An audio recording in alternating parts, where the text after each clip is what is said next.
सुप्रभात बच्चों, कैसे हैं आप। तो इस सेशन की हिंदी की पहली क्लास हम शुरू करते हैं अपने क्षितिज पुस्तक के पद्य पाठ से। पहला पद्य सूरदास जी द्वारा रचित है। तो आइए हम सबसे पहले सूरदास जी का जीवन परिचय देखते हैं। सूरदास जी का जन्म कहाँ हुआ, स्थान को लेके विद्वानों के बीच मतभेद है।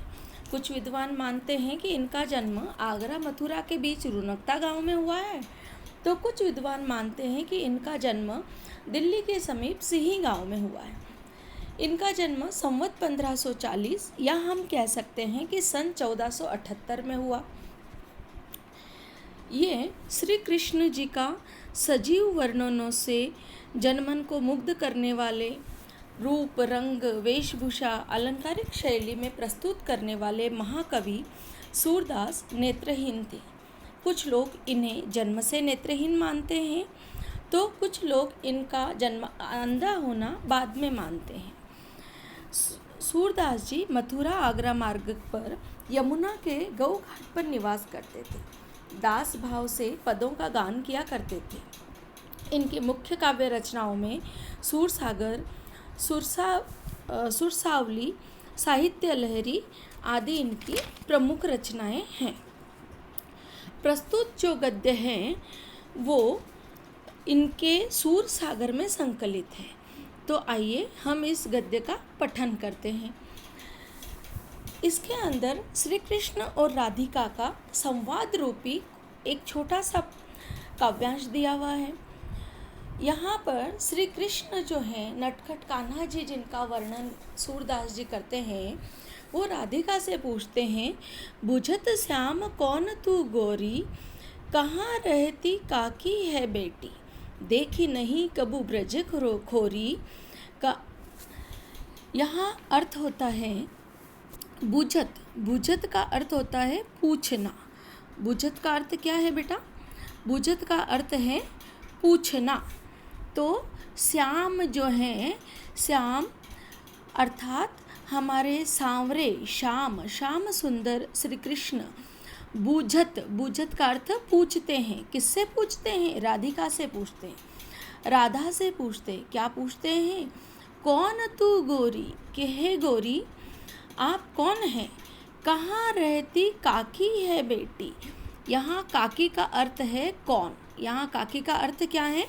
काकी का अर्थ है कौन, कि आप किसकी, कौन मतलब किसकी बेटी है और आप कहाँ रहती है। देखी नहीं कबहू ब्रजखोरी। ब्रजखोरी का अर्थ है ब्रज की गलियों में। श्याम कहते हैं कि आपको पहले तो कभी ब्रज की गलियों में हमने नहीं देखा। इस पर राधिका गोरी उत्तर देती है, काहे को हम ब्रजतन आवती। हे कान्हा, हम ब्रज में क्यों आए हम ब्रज में। खेलत रहती आपनी पोरी, हम तो अपने ही द्वारे अपने ही पोली में खेलते रहते हैं। आगे राधिका व्यंग्य के बाण कसते हुए श्याम सुंदर से कहती है कि हाँ, सुनत रहती श्रवणनी नंद ढोटा, करत फिरत माखन दधी चोरी। हमने ये ज़रूर सुना है, श्रवणनी मतलब हमने हमारे कानों से ये ज़रूर सुना है, नंद ढोटा। ढोटा का अर्थ है पुत्र। ढोटा का क्या अर्थ है बेटा? पुत्र। तो नंद ढोटा अर्थात नंद के पुत्र माखन और दधी। दधी का अर्थ है दही। माखन और दही की चोरी करते हुए नंद गांव में घूमते रहते हैं, ये ज़रूर हमने सुना है। इस व्यंग भरे उत्तर को सुनकर कान्हा राधिका से फिर कहते हैं, तुमरो कहा चोरी हम ले हैं, खेलने चलो संग मिली चोरी। कान्हा जी कहते हैं कि अच्छा, तुमने जो भी सुना हो राधिके, तुम्हारा हम क्या चोरी कर लेंगे। खेलने चलो संग मिली चोरी।